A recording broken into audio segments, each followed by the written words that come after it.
Hey, Olive Branch, this is Nicholas, Student Ministries Director. Through college, I was asked all the time, when do you graduate? And my response was always 2020. I have 2020 vision. And what I was saying was I was focused on the end, but what I didn't realize was I was focused on the end times. Okay, that's probably really dramatic, but when I graduated from college this year, graduated right into a syndemic. And this is kind of interesting. When I graduated from high school, I actually graduated in 2006. Right after that, we entered into the worst economic collapse since the Great Depression. And so if I decide to go to grad school, I will put out a public service announcement and I'll let everybody know when graduation comes close. So I might not go. I don't know if our country can handle another graduation. But 2020 vision was the most commonly trended hashtag this year.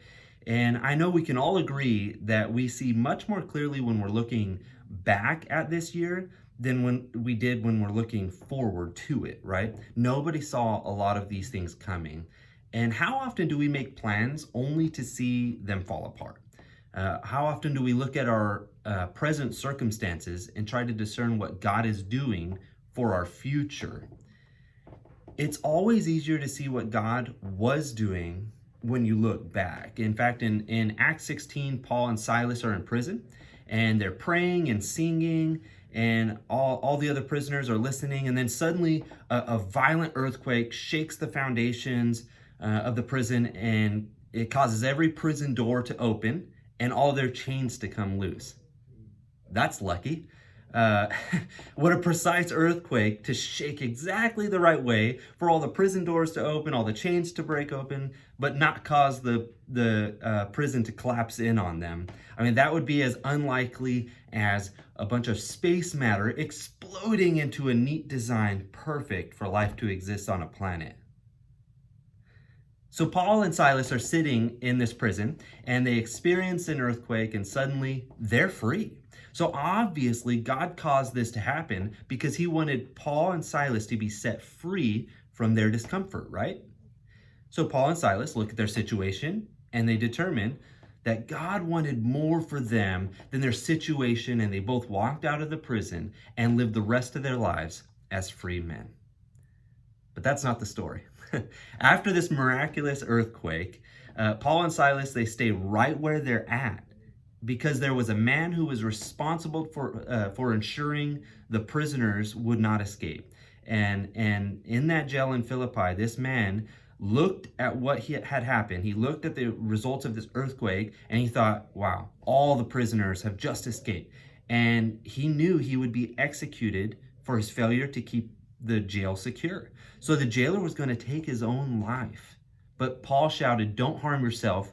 We are all here." Then the jailer fell at the floor before Paul, and he asked, "Sirs, what must I do to be saved?" When we look at our present situation, it can be very easy for us to interpret God's plan incorrectly. Having 2020 vision is just much easier when you're looking back at 2020 through the lens of 2021. We don't know what God has planned for us next year, but what we do know is that God's plan is to prosper us, not to harm us. And we know that he plans to give us hope and a future. Reflect back on this year. How did you handle it? Did you get it right? Did you metaphorically flee from the prison to return to your comforts? Did you see past your circumstances and stay focused on what purposes God has you there for? As you reflect back on your wins and losses from 2020, consider how you can grow before you go into 2021.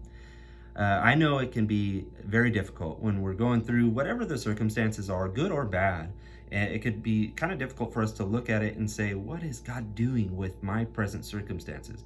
But you know what we can always do? We can always look back at what God has done. And that gives us some insight on how we should address it or how we should go into our future. So we don't always know the future. God doesn't want us to know the future.